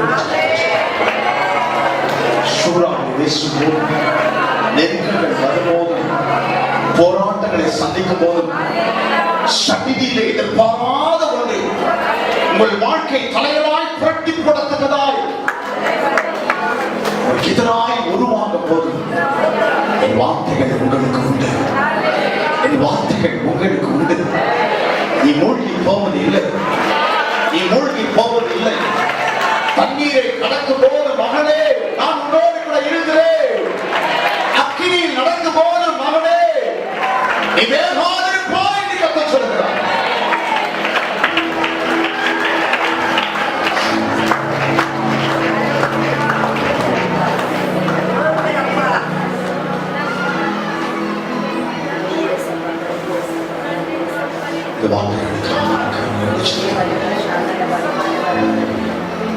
இருக்கிற பிள்ளைகள் மனதிலே வைத்த நல்ல ஆண்டவரே, ஆண்டவர் திட்டமான வார்த்தைகள்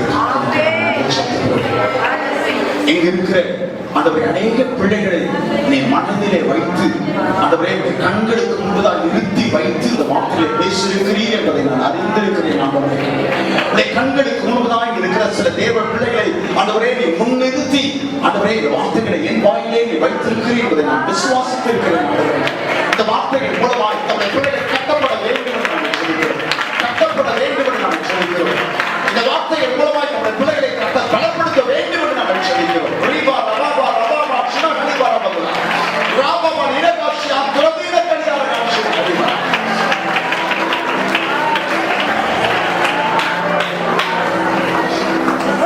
உடைய வார்த்தைகளின்படி நான் செயல்படுவதெல்லாம் அதற்குரிய பலன்களை ஆண்டவரே வெகு சீக்கிரத்திலே விளக்கப்படுகிறார்.